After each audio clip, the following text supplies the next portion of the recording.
안녕하세요. 저는 춘천한마음교회 조치현입니다. 완벽주의와 율법주의에 빠져서 삶과 신앙생활 모두 너무 지치고 피폐하게 살다가 부활하신 예수님 만나서 정말 자유로운 인생을 살게 된 간증을 하려고 이 자리에 섰습니다. 정해진 시간 내에 완벽한 상태를 목표로 하는 생각, 정신, 심리를 가진 사람을 완벽주의자라고 하는데요. 저는 말 그대로 완벽주의자였어요. 다른 사람들이 인정하는 보편적인 기준은 아니고요. 저만의 기준들을 세우고 그것들을 완벽하게 이루기 위해서 몸부림쳤던 게 제 인생의 전부였어요. 그러다 보니까 어렸을 때부터 제 모습은 다른 사람들과는 조금 달랐어요.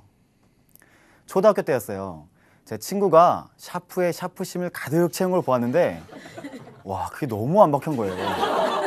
그때부터 저도 무조건 샤프에 샤프심을 가득 채웠는데요. 한 개를 다 쓰면 바로 새로 채워놨어요. 샤프에 샤프심이 가득 차 있지 않으면 샤프를 쓸 수가 없었거든요. 샤프심이 가득 찬 것만이 완벽한 샤프의 모습이었으니까요. 공부엔 관심이 없고 샤프에 샤프심만 채우다가 어느새 1, 2년은 휙 지나가더라고요. 공책에 필기를 할 때는 그 페이지 처음부터 끝까지 글씨체랑 글씨 두께랑 색깔이 완벽히 똑같아야만 했어요. 저에게 완벽한 필기란 내용이 완벽히 정리되는 게 아니고요. 글씨가 완벽히 똑같은 거였습니다. 글씨를 쓰다가 마음에 들지 않으면 그 페이지를 찢어버리거나 아니면 새 공책을 꺼내서 처음부터 다시 정리를 해야만 했어요.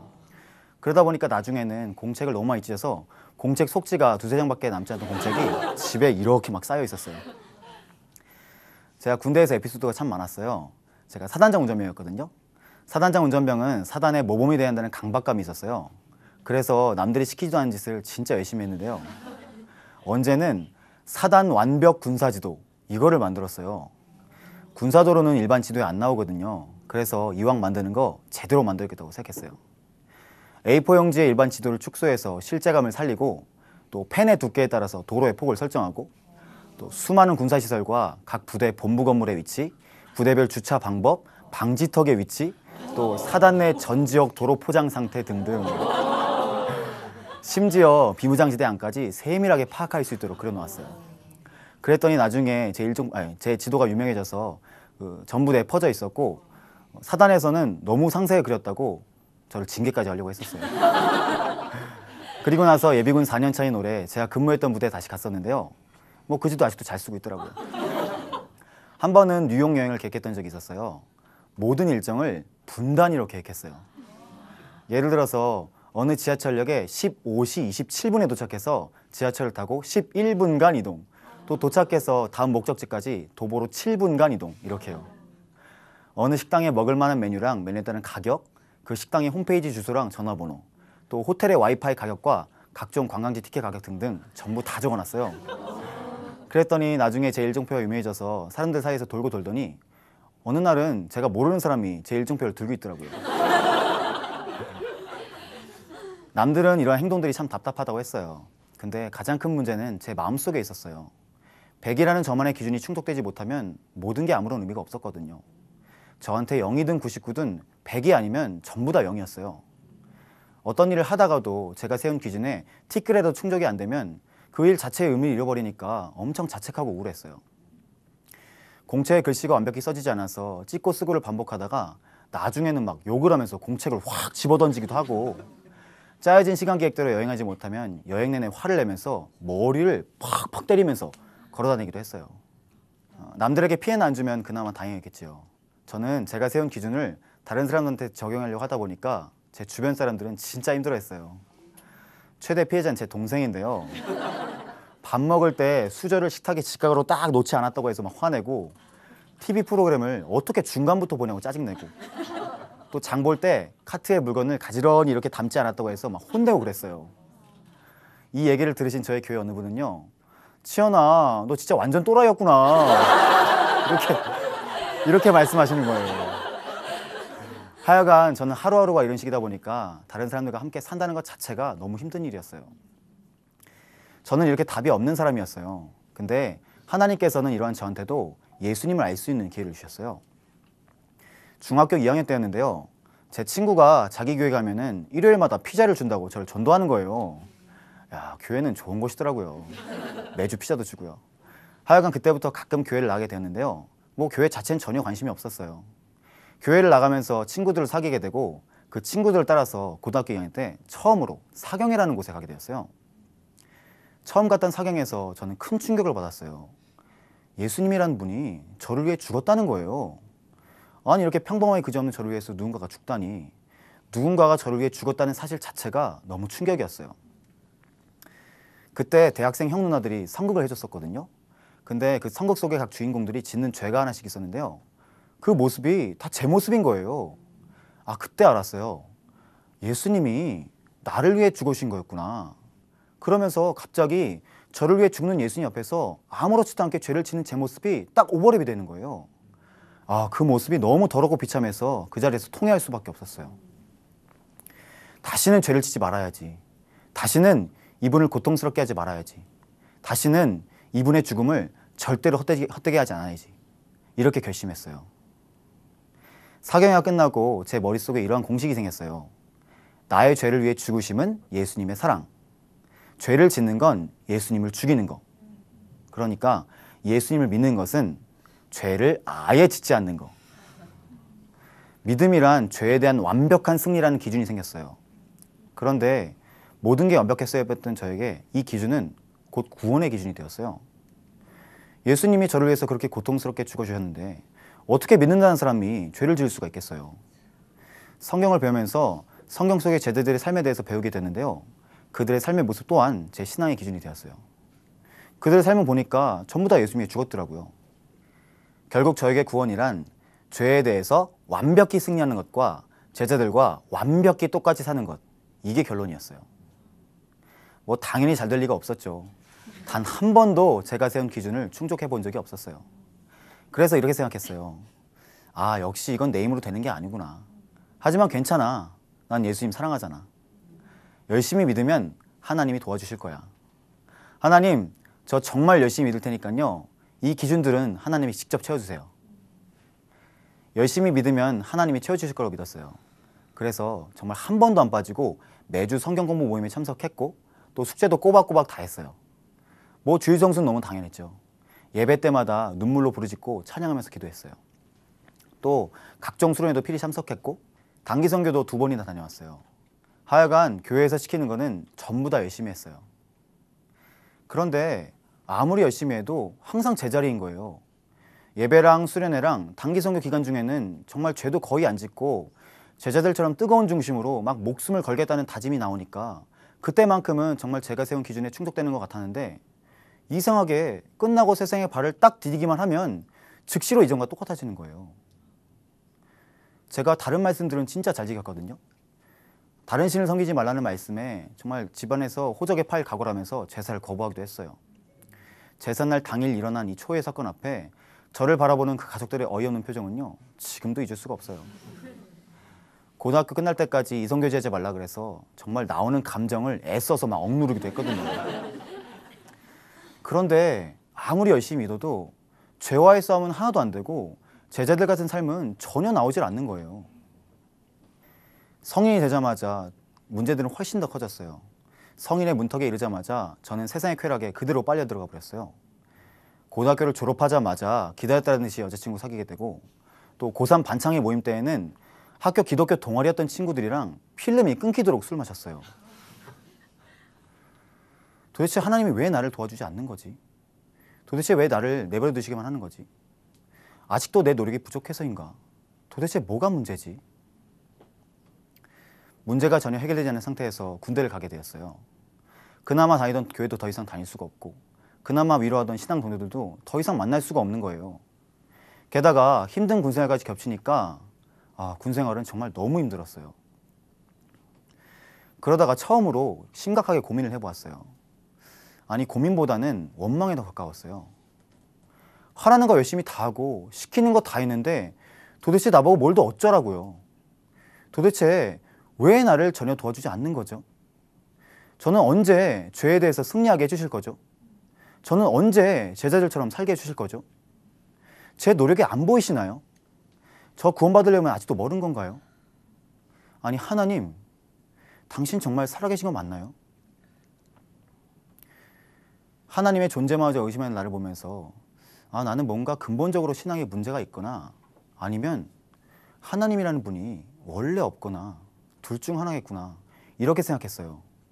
그래서 마지막이라는 심정으로 그래, 성경을 한번 제대로 읽어보자. 제대로 읽어보면 답이 나오겠지. 이렇게 결심했어요. 그래서 성경책을 딱 폈는데 피는 순간 이런 생각이 드는 거예요. 교회를 안 다니는 사람은 도대체 어떻게 하나님 믿을 수 있을까?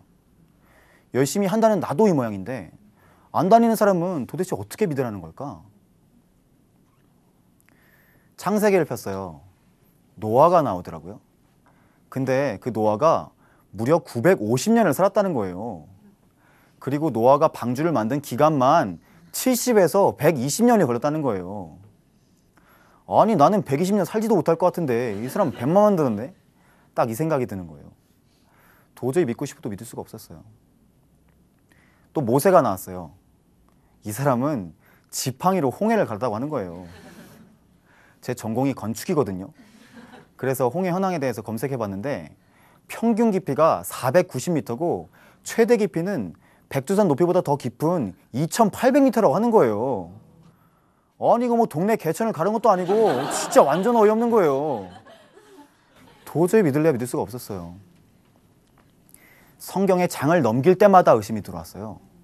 제가 성경 통독을 한번 했었는데 결론은 에라이 못 믿겠다, 딱 이거였어요. 객관적으로는 성경과 하나님을 도저히 믿을 수가 없다, 이 결론에 이른 거예요. 교회를 열심히 다녔던 저도 이 모양인데 뭐 안 믿는 사람은 도대체 믿을 수 있는 게 아니잖아요. 저는 정말 믿고 싶었거든요. 왜냐하면 나름의 기준들로 이분의 사랑에 보답하기 위해서 살았던 제 삶이 제 인생의 전부였잖아요. 그리고 이렇게 살다가는 구원도 못 받고 지옥 갈까 봐 너무 두려웠거든요. 그런데 정작 객관적으로 성경을 읽어보니까 저는 성경 한 구절도 제대로 믿고 있지 못했던 거예요. 제대하고 나서 토론토로 어학연수를 가게 되었어요. 근데 그때 한 가지 의문이 있었어요. 토론토에서 유학생활을 하던 제 사촌 누나가 있는데 누나가 어느 날 예수님을 믿는다는 거예요. 어렸을 때부터 누나랑 같은 동네 살아서 누나가 어떠한 사람인지 잘 알고 있었거든요. 그렇게 철학적이고 논리적이고 너무 완벽해서 신이라는 거는 절대로 믿을 것 같지 않던 저 누나가 어느 날 예수님 믿더니 그야말로 독실한 크리스천이 되었다는 거예요. 정말 궁금했어요. 왜냐하면 누나 같은 사람이 예수님 믿는 건요, 제 입장에선 정말 엄청난 사건이었거든요. 저는 이 모양인데 누나는 어떻게 예수님 믿고 저렇게 독실하게 됐을까? 누나가 이러한 질문을 저에게 했었어요. 치연아, 너는 예수님을 어떻게 하나님으로 믿니? 예수님을 어떻게 하나님으로 믿냐고? 저는 여태까지 제 죄를 위해 죽어줬던 예수님에 대해서는 많이 들어봤는데요. 정작 저를 위해 죽었다는 이분 자체가 하나님인지 아닌지는 한 번도 들어본 적이 없는 거예요. 어떻게 신앙생활을 하면서 단 한 번도 이 생각을 해본 적이 없는 거지? 문제는요, 제가 이 질문에 전혀 답을 하지 못한다는 거 있었어요. 도대체 예수가 왜 나한테 하나님이었지? 정말 너무 충격이었어요.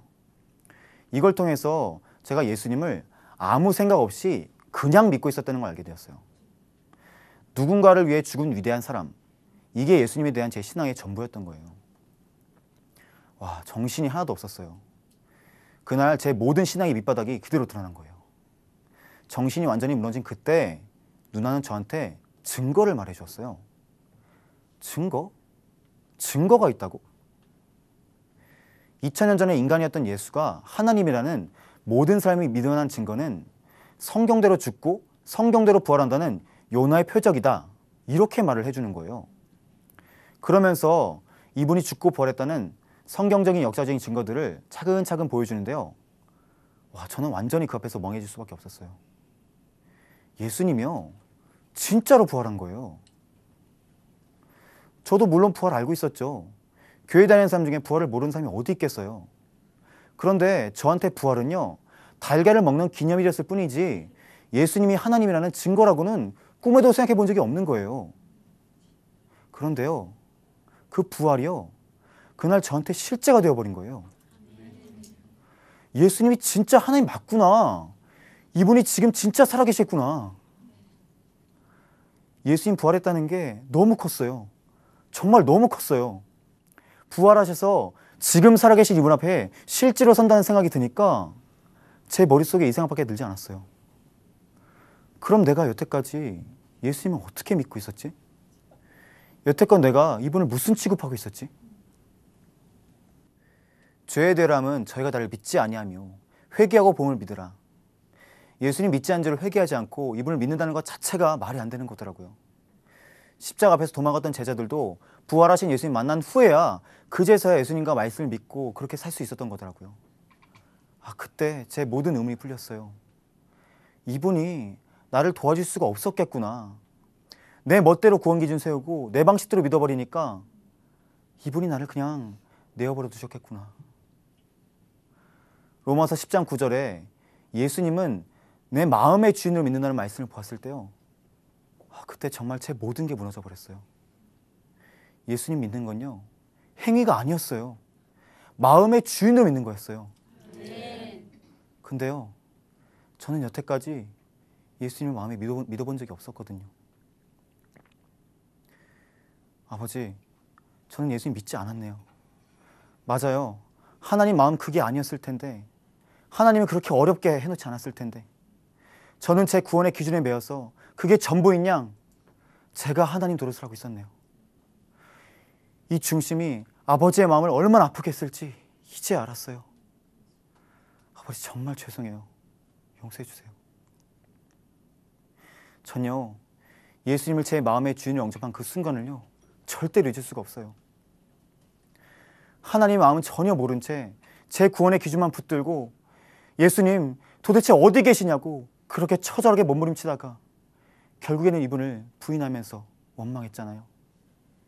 그런데요, 이러한 제가요, 부활이라는 확실한 증거를 통해서 나를 기다리셨던 나의 진짜 내 마음의 주인, 나의 하나님, 지금 살아계신 예수님을 드디어 만난 거예요.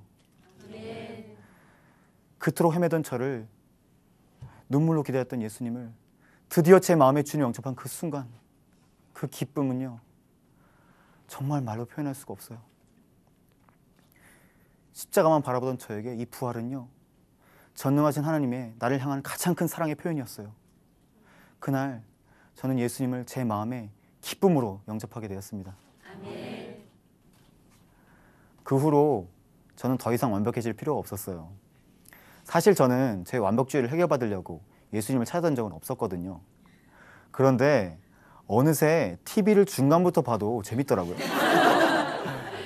샤프에 샤프심이 가득 차 있지 않아도, 빨래를 한 번에 꺼내지 못해도 아무 상관이 없었어요. 제 안에 주인 되신 예수님이 완전한 하나님이니까 그거 하나로 충분했어요. 저는 제 마음에 예수님을 주인으로 영접한 것뿐인데, 제가 한 건 그것뿐인데 어느새 제 모든 문제도 다 해결되어 버렸더라고요. 구원은 제 힘으로 율법을 완전히 이루는 게 아니었어요. 제 마음에 예수님을 주인으로 믿는 거였어요. 이게 얼마나 자유한 건지 몰라요. 여태껏 제 구원의 기준에 매여서 처절하게 머무르셨던 그 고통에서 완전히 해방되어 버린 거잖아요. 그리고요, 예수님을 마음의 주인으로 믿으니까요, 이전에 그렇게 원했던 죄와의 싸움, 그리고 제자들 같은 삶을 비로소 살 수 있게 되었어요.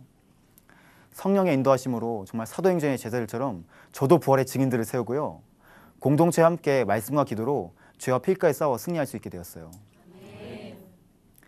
예수님은 우리를 너무 사랑하셔서 우리의 주인 되시기 위해서 십자가에서 죽고 부활하셨어요. 이 세상에 사는 모든 사람들이 정말 이 예수님을 마음의 주인을 믿기만 한다면 이 세상에서 가장 자유하고 평강 가운데 삶을 살 수 있을 것을 믿습니다.